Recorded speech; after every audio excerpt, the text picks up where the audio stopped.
Pak Ustadz, keterbatasan fisik tak menjadi penghalang bagi Aep Saifuddin, seorang perajin bambu sekaligus penyandang disabilitas asal Purwakarta, Jawa Barat. Berbekal keahliannya, Aep kini mampu menghasilkan karya yang bernilai tinggi.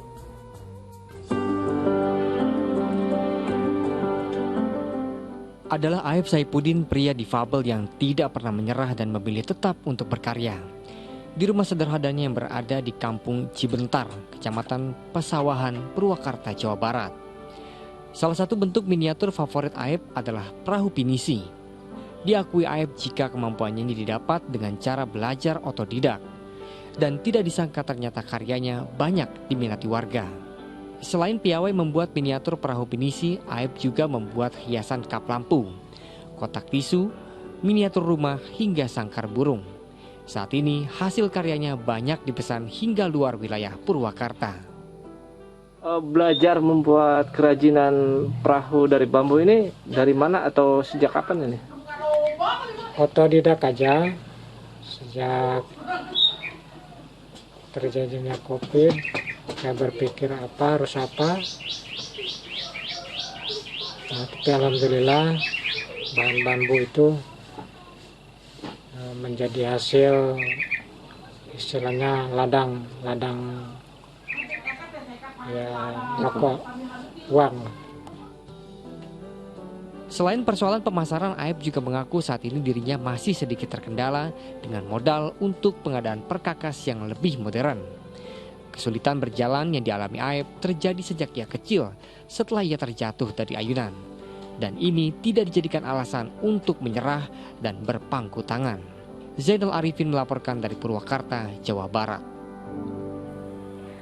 Masya Allah, ini harusnya menjadi pengingat kita semua yang memiliki fisik sempurna tapi masih mengeluh. Nah, Pak Ustadz, ini rasanya malu ya bagi kita yang memang tadi sudah saya bilang punya fisik sempurna tapi masih saja mengeluh.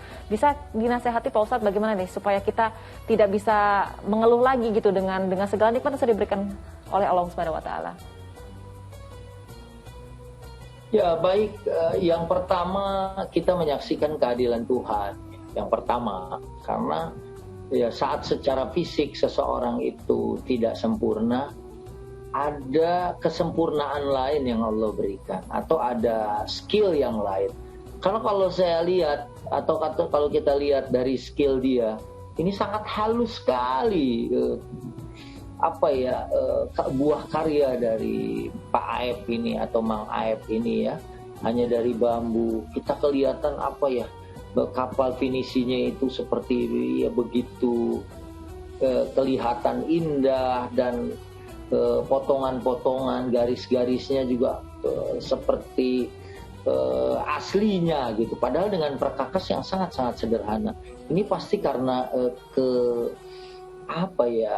ya ini anugerah dari Allah gitu ya, bahwa tangannya itu begitu lihai untuk menciptakan detil-detil dak kapal, kemudian juga benderanya, kemudian tadi ada seperti gubuk ya, atau seperti rumah yang kelihatan seperti aslinya gitu, padahal dia menggunakan alat-alat yang tidak lengkap ya, sehingga dia menginginkan adanya bantuan modal untuk membeli alat, mungkin akan menjadikan karyanya lebih bagus. Kemudian yang kedua, ini juga memberikan pelajaran bahwa la tai'asu min rauhillah, jangan putus asa dari rahmat Allah. Karena yang putus asa dari rahmat Allah itu cuma orang-orang yang nggak beriman ya, menurut surat Yusuf ayat 87. Jangan menyerah ya, dan keterbatasan Kang Aep ya, karena kelihatannya dia difabel, memiliki kelumpuhan, tapi dia rakit sepeda motornya seperti itu, sehingga dia juga berangkat ke pasar, memasarkan sendiri produknya. Ini adalah pelajaran buat kita semua yang kadang-kadang kita sudah menyerah aja dengan keadaan. Udah, saya nggak bisa berbuat apa-apa, ini keadaan memang seperti ini, pandemi. Sehingga tadi ya di salah satu stasiun televisi saya lihat di Jakarta tuh ada 400 ya pengajuan perceraian akibat pandemi ya, yang dikarenakan mungkin suaminya menganggur ya selama pandemi. Mungkin ini juga bisa jadi penyemangat kita ya, bahwa Kang Aep aja dengan keterbatasan fisiknya kemudian dia mau berusaha. Yang penting ada usahanya dulu, masalah hasil kan urusan belakangan. Kalau ada nilai usaha kan orang juga melihat dan Allah juga pasti akan memberikan anugerah kepada orang-orang yang mau bekerja dan berusaha. Betul, setuju sekali Pak Ustadz, karena memang tidak ada hasil yang mengkhianati usaha begitu ya.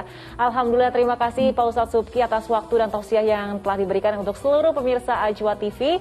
Sampai ketemu lagi Pak Ustadz, sehat selalu. Wassalamualaikum warahmatullahi wabarakatuh. Waalaikumsalam warahmatullahi wabarakatuh.